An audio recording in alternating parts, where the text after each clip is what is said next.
Assalamualaikum warahmatullahi wabarakatuh. Anak-anak, bagaimana kabar kalian? Semoga kalian sehat-sehat saja, tetap semangat sholat 5 waktu, mengaji, dan tetap semangat belajar. Pada video pembelajaran lalu kita belajar tema 1 subtema 3, hidup rukun di sekolah untuk pembelajaran 1. Kali ini kita akan belajar tema 1 subtema 3, pembelajaran 2 dan 3.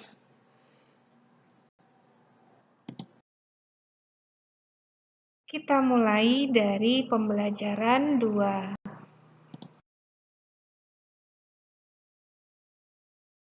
Pada pembelajaran 2, kegiatan pembelajaran yang akan kita lakukan adalah 1. Menemukan kalimat perintah dalam teks cerita. 2. Menyebutkan kembali kalimat perintah dalam teks cerita.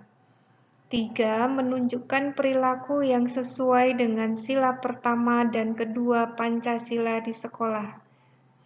Dan 4. Menceritakan pengalaman penerapan sila pertama dan kedua Pancasila di sekolah.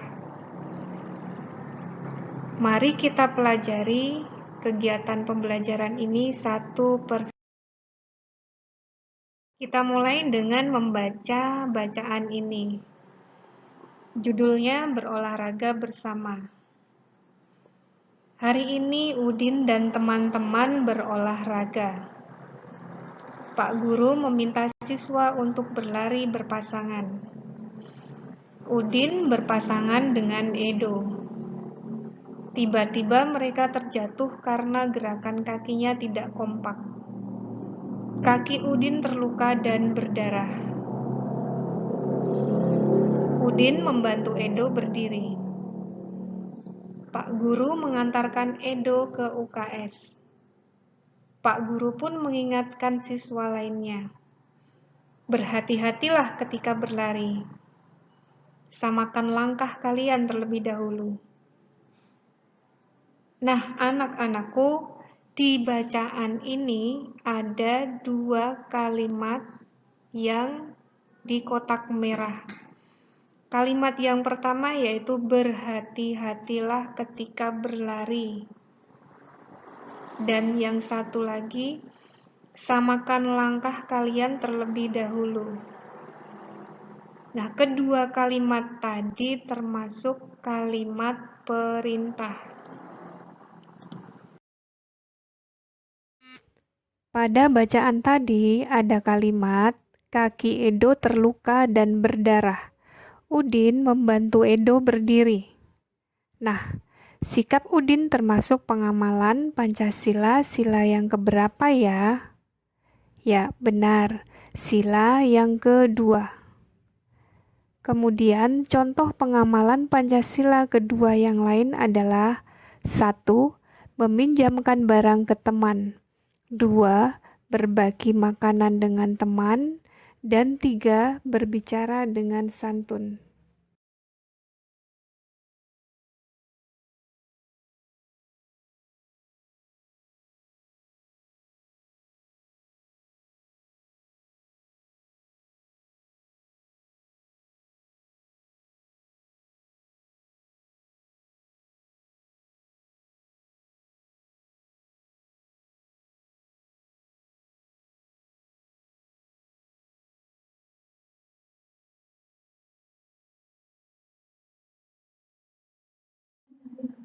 Sebelum belajar, Udin dan teman-teman berdoa terlebih dahulu. Nah, anak-anak, sikap Udin dan teman-teman tersebut termasuk pengamalan Pancasila sila yang keberapa? Oh iya, sikap mereka termasuk pengamalan sila yang ke-1. Kemudian contoh pengamalan yang lain yaitu 1. Tidak mengganggu teman yang sedang beribadah. 2. Rukun dengan teman yang berbeda agama. Nah, itu pengamalan Pancasila, sila ke-1, ketuhanan yang Maha Esa. Pembelajaran 3.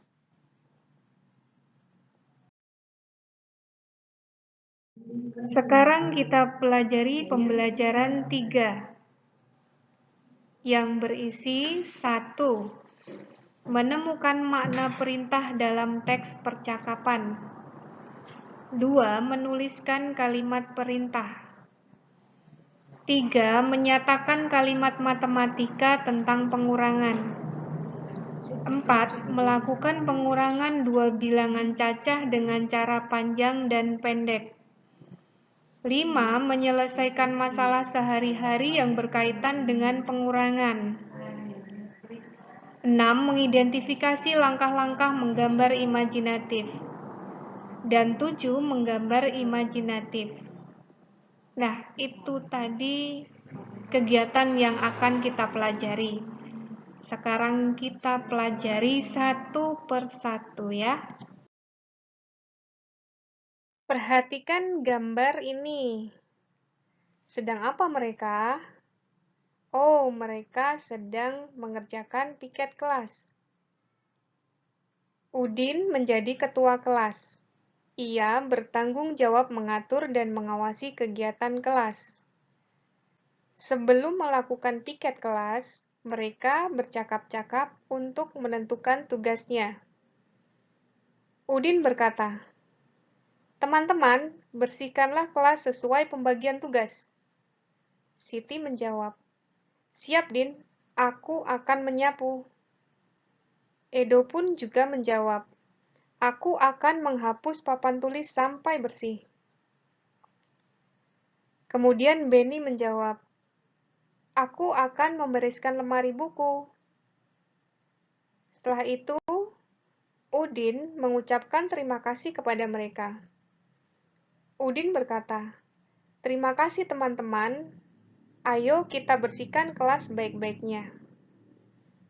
Nah, anak-anakku, itu tadi percakapan antara Udin, Siti, Edo, dan Beni. Di dalam percakapan tersebut ada kalimat perintah. Apa saja kalimat perintahnya? Yang mana saja kalimat perintahnya? Ya, kalimat perintah yang pertama yaitu bersihkanlah kelas sesuai pembagian tugas. Kalimat perintah yang kedua, ayo kita bersihkan kelas sebaik-baiknya. Itu tadi adalah kalimat perintah. Sesuai dengan yang kita pelajari kemarin, bahwa ciri-ciri kalimat perintah adalah menggunakan tambahan kan atau lan dan diakhiri dengan tanda seru.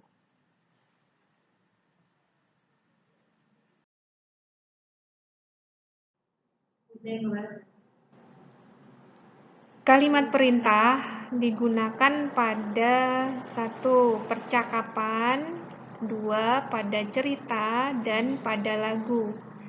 Kalimat perintah mempunyai arti atau makna tersendiri.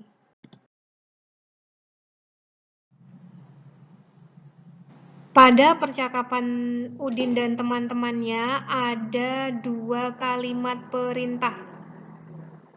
Di antaranya yaitu, teman-teman bersihkanlah kelas sesuai pembagian tugas. Kalimat tersebut diucapkan oleh Udin.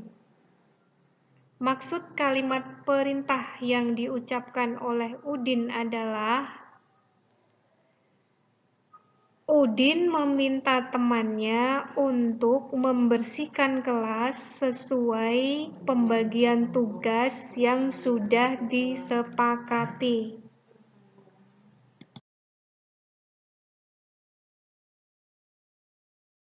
Pada pembelajaran lalu kita sudah belajar apa itu menggambar imajinatif.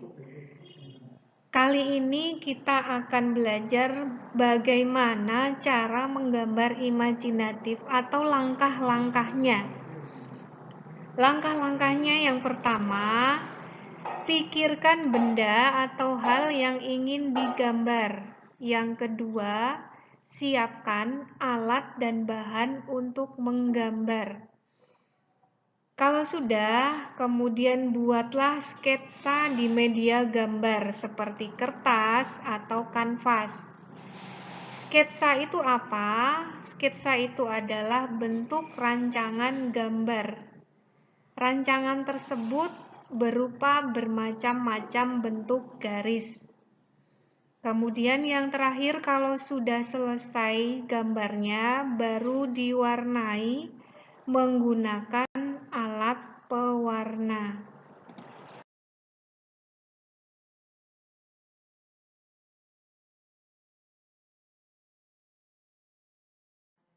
Nah, sekarang ada contoh kalimat perintah yang lain. Siti, pisahkan sampah plastik dengan sampah kertas ya, kata Pak Guru. Nah, kalimat perintah ini mempunyai makna atau mempunyai maksud. Maknanya adalah Pak Guru meminta Siti untuk memisahkan sampah plastik dengan sampah kertas. Kemudian kalimat perintah yang lain, contohnya, Udin, ajaklah temanmu menghias ruangan kelas ini dengan gambar imajinatif, kata Bu Guru. Nah, maknanya adalah Bu Guru memerintahkan Udin untuk mengajak temannya menghias ruang kelas dengan gambar imajinatif.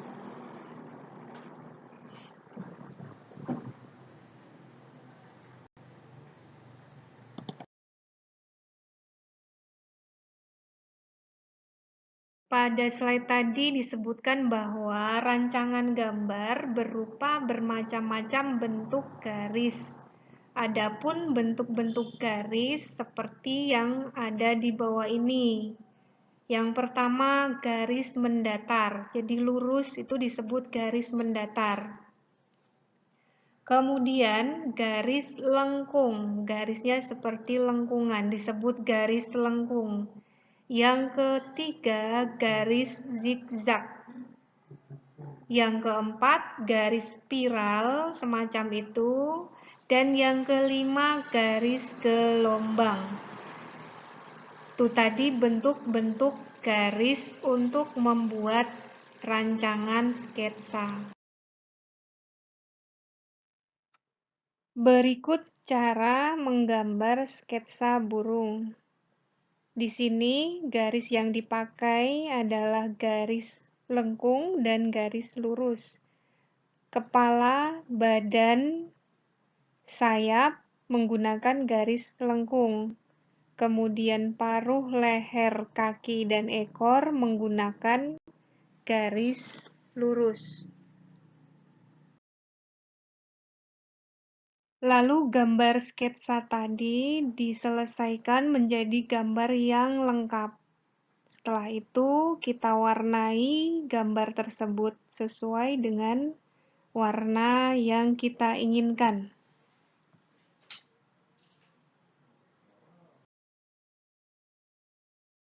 Pengurangan dengan meminjam. Simak penjelasan berikut. Kita baca soal cerita berikut. Benny bertugas membereskan lemari kelas. Di lemari terdapat kotak kapur tulis. Mula-mula ada 242 kapur tulis. Kapur tersebut digunakan 38 buah. Pertanyaannya, berapakah sisa kapur yang belum digunakan? Nah, untuk mencari sisa kapur yang belum digunakan, caranya dengan mengurangi angka yang besar dikurangi angka yang kecil. Kemudian cara menghitungnya seperti penjumlahan bisa menggunakan cara panjang maupun cara pendek. Kita mengerjakan dengan cara panjang dulu. 242 kita tuliskan 242. Cara panjang seperti kemarin, 200 ini di tempat ratusan, jadi nilai angkanya 200.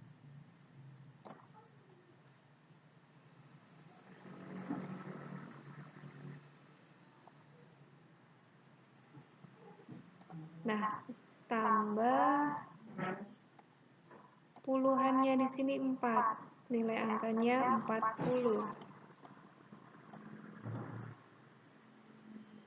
Tambah satuannya 2. Kemudian satu bilangan lagi 38 kita tulis di bawah bilangan 242. 38. 3 itu termasuk puluhan, jadi letaknya di bawahnya puluhan. 38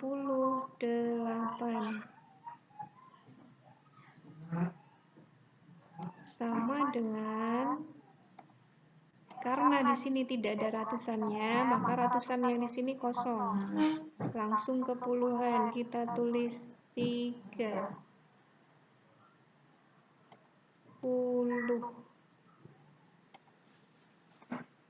tambah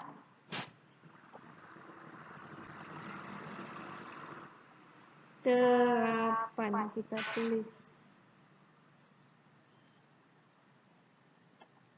Nah, ini harus lurus ya. Sudah itu kita garis. Nah, karena tadi pertanyaannya mencari sisa, cara menghitungnya itu dikurangi. Jadi tanda di sini adalah dikurangi. Sekarang yang dilakukan adalah mengurangi angka-angka ini ya. Kita mulai dari satuannya. 2 dikurangi 8. 2 dikurangi 8 tidak bisa ya. 2 dikurangi 8. 2 kurangi 8 itu tidak bisa. Supaya bisa, maka dia harus meminjam. Meminjam 1 puluhan. Meminjam 1 dari puluhan, berarti meminjam ini. Meminjam 1. Tambahkan 1 di sini. Jadi 12. Nah, karena 4 ini tadi puluhannya ini dipinjam 1, maka dia akan berkurang karena dipinjam. Dia berkurang, 4 dipinjam 1 tinggal 3. Itu ya. Nah, sekarang ini 12 kurangi 8 sudah bisa kita hitung. 12 kurangi 8, 12 di kepala, 8 di jari, hitung mundur. 12, mulai dari kepala 12, 11, 10, 9, 8, 7, 6, 5, 4. Hasilnya adalah 4. Kemudian 4 ini kita tulis di satuan.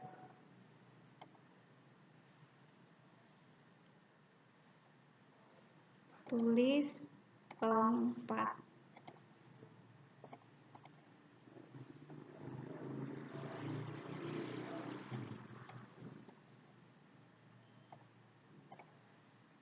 Kemudian satuannya sudah, kita mengurangkan yang puluhan. 0 dikurangi 0 tetap 0.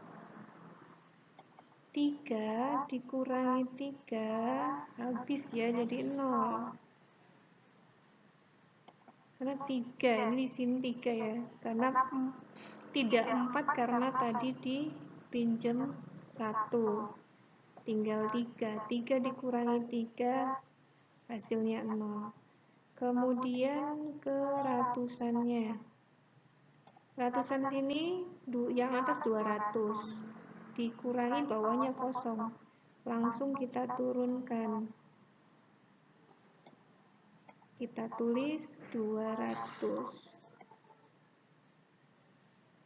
Nah, sekarang kita hitung 200 ditambah 0 ditambah 4. Jadi 204. 204. Nah, ini hasilnya 204. Sekarang kita mengerjakan dengan cara pendek. Tadi 242 kurangi 38. 242 kurangi 38. Oke, kita hitung dari satuannya dulu. 2 dikurangi 8 tadi seperti tadi tidak bisa. Ya, 2 kurangi 8 tidak bisa.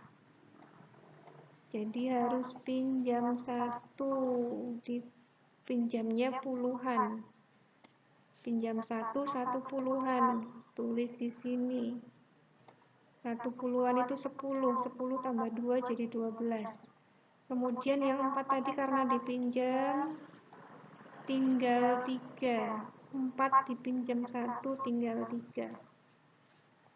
12 kurangi 8 tadi sudah dihitung berapa hasilnya? Ya, hasilnya 4.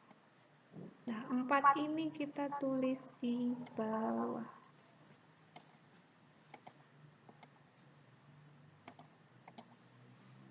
Kita tulis 4. Satuannya sudah kita hitung, sekarang yang puluhan. 3 dikurangi 3. Hasilnya 0. Kemudian 2 dikurangi, di sini tidak ada, tetap 2. Hasilnya adalah 204. 204 hasilnya sama dengan cara panjang ya. Demikian anak-anakku cara menghitung pengurangan dengan meminjam.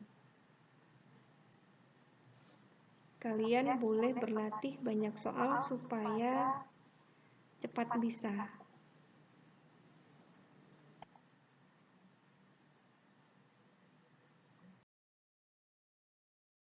Alhamdulillah sudah selesai video pembelajaran tema 1, subtema 3, pembelajaran 2 dan 3.